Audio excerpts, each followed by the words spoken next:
Hello guys, good evening. Welcome to my vlog for today's video.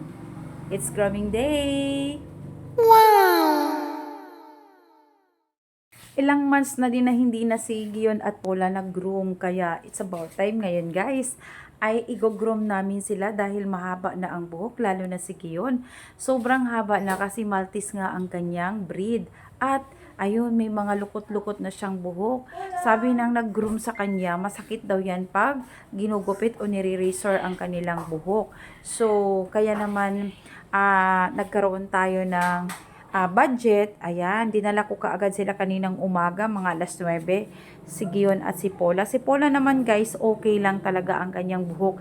Wala daw masyadong lukot-lukot, kaya madali lang natapos. Una siyang nag-groom kaysa kay Gion. Kaya ayun, pagdating ko, almost finish na talaga ang buhok ni Paula. Nire-retouch na lang ng groomer. At ayun nga, from the start at until end, nagbantay ako at nanonood ako kay Gion habang ginugroom siya.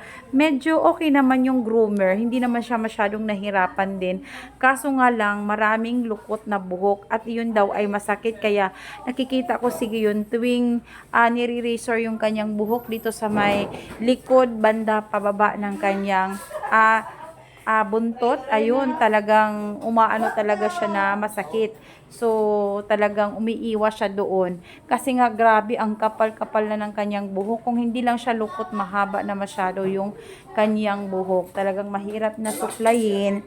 At, ayun, hindi na nga siya sinusuklay kasi nga matigas na. Nakikipag-away na siya kapag sinuklay ko. Kaya hinahayaan ko na lang.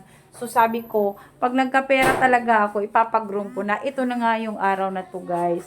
Kaya ayun, sige yun, parang habang ginugupitan, nakatingin palagi sa akin. At para ba siyang, kung makakapagsalita pa, Mama, tulungan mo ako dito, ayoko magpag-groom. Pero wala siyang magagawa kasi nilagyan siya ng leash at yun sa kanyang bibig. Nilagyan siya para talaga safe na yung nag-groom, hindi di-distract or madaling matapos ang pag-groom sa kanya.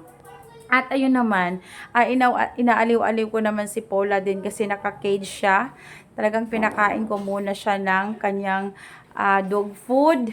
May dala kasi ako sa plastic. Ayun, pinakain ko si Paula pero hindi kumain. Dito na, pagdating na dito sa bahay, saka silang dalawa nagsipagkain. At after that nga ng ginupitan or nag-groom na si Gion, ayan, kasunod naman, pinaliguan na siya. Oh, dinala na siya doon sa lababo para paliguan.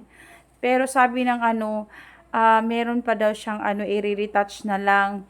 Meron pa siyang mga buhol-buhol or yung mga tanggal sa buhok sa may part ng kanyang batok at tenga. Medyo natagalan. Sabi ko, wag mo na lang gupitin na suklayin kasi nasasaktan na si Gion, umaaray din si Gion, baka makagat din yung groomer. Kaya sabi niya, sige daw, gupitin niya na lang daw. Kaya ginupit niya naman, kaya na-at-is naman si Gion sa pagsusuklay dahil hindi na tinuloy.